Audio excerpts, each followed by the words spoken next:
I believe that if people are still alive and there's evidence to connect them in any way, shape, or form to the killing, or to knowledge of the killing, or the conspiracy of the killing, they should be prosecuted right now. I don't care how old they are.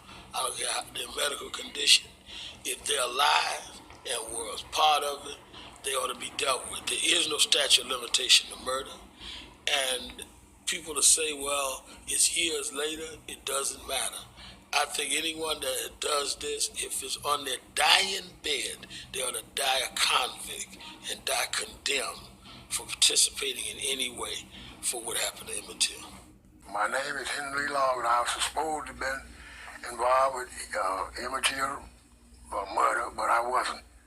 And I still can't figure out why they would have me involved in that. And I knows nothing about it, no more what was told. This woman named Mary, she came up, she said, y'all heard about what happened last night? I said, no. And they said, yeah, I said, JW and them went over the monies and killed a boy and put him in the river. Put him in, well, it wasn't a river, Black Bow. So I said, no, we ain't heard nothing about that. And so she said, said two tights there.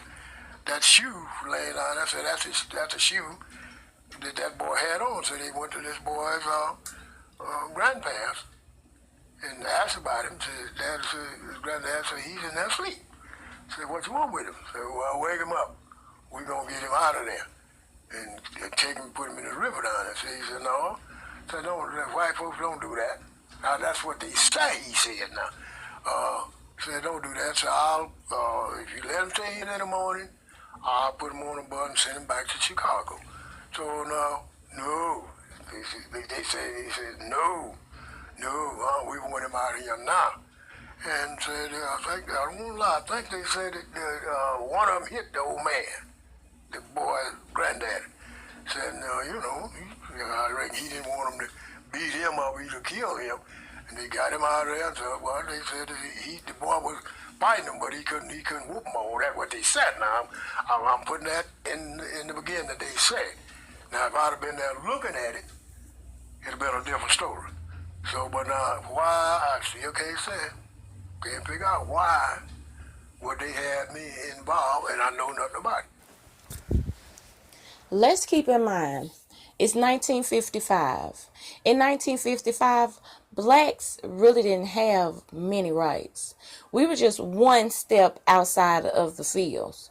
So, in a white's world, blacks really didn't have much say.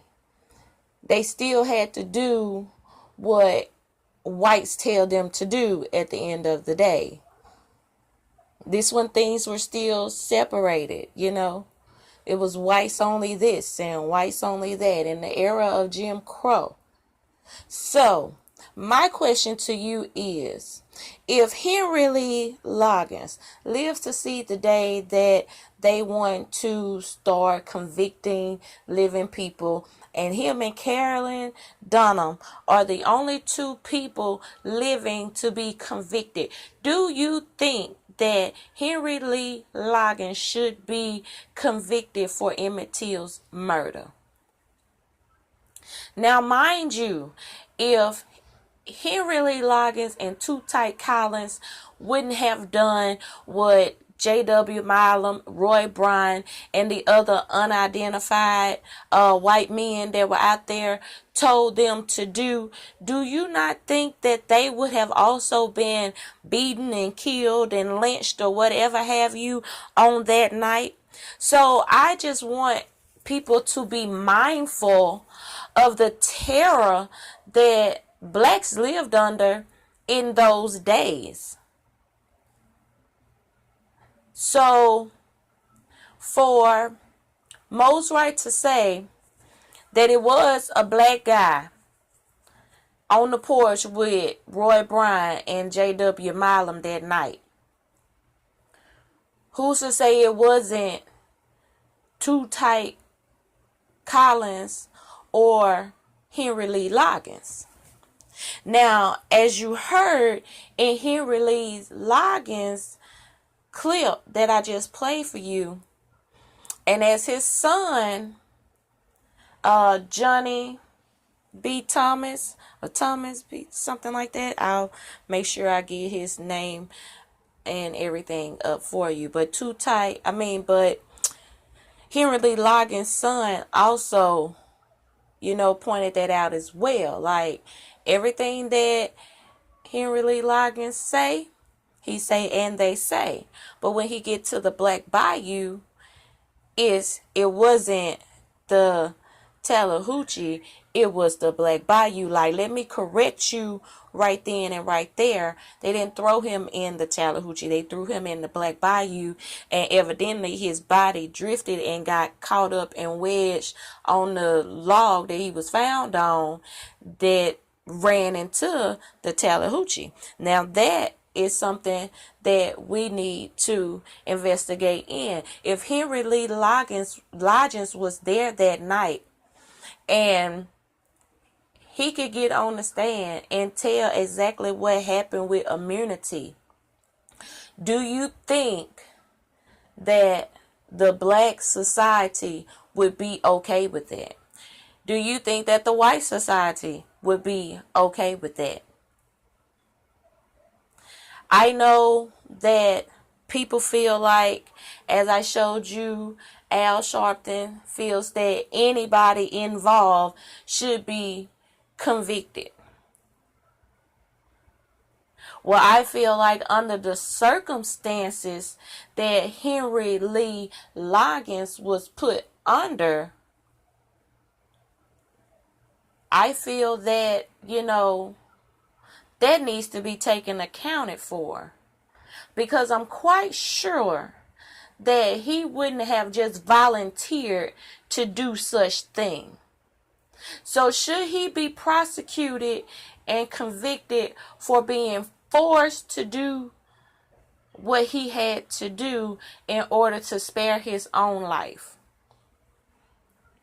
Or are we going to look at him as if he was one of the monsters that seek Emmett Till around 2 o'clock in the morning, about 3 days after the incident that happened at the store, drag him out, kidnap him, do whatever they done in that shed, tie him to the gin fan, and throw him in the Black Bayou? Do you think that Henry Lee Loggins volunteered to do any of that? Do you think he just up 3 days later and said, oh, well, come on, Roy Bryan and J.W. Milam, let's go get that boy? I don't believe that. So this man has been put in a lot of difficult situations. So I'm quite sure he wanted to tell what happened, but if he did so, then that would place him at the scene of the crime. And if he placed himself at the scene of the crime, then I'm quite sure as a black man, he feel that no matter what evidence comes out, no matter what the people know of the times of 1955, that they were some way tie him to that murder and convict him of murder. When you clearly had a confession that was only worth $4,000, evidently, of Roy Bryan and J.W. Milam, of maybe a year after the whole trial, they did an interview and confessed to killing him, Emmett Till, and why they killed him, and basically, said that, any blacks speaking of, having relations or anything with white women, you're not fit to live, you want to die. You know what I'm saying? So they came out with a confession, and like I said, they were paid $4,000 for their confession, and nothing happened to them. So do you think Henry Lee Loggins continued to keep quiet because even though the murderers were acquitted that they would find some type of way to convict him of this murder. And the information that he knows is very vital to that night in history. So do y'all feel that he should get immunity so we can get the truth? Because I just don't feel that he had a choice. I don't feel like he had a choice to decide like, hey, I'm not going to help y'all do this. I don't feel like Too Tight Collins had a choice. He's no longer, amongst us, but as far as Henry Lee Loggins, he still has a chance to tell the truth of what happened that night. So can he do that knowing that he won't have to spend the rest of his life in jail for something that he was forced into doing? So I want y'all to get down in the comments and I want y'all to let me know what y'all think. Did you even know that there were black people involved in this murder? Is that surprising to you? How do you feel about the case now that you know that black people were involved in this murder? So let's talk about it in the comments. Please catch the previous videos and hit the subscribe button and the bell for upcoming videos. I hope you enjoyed.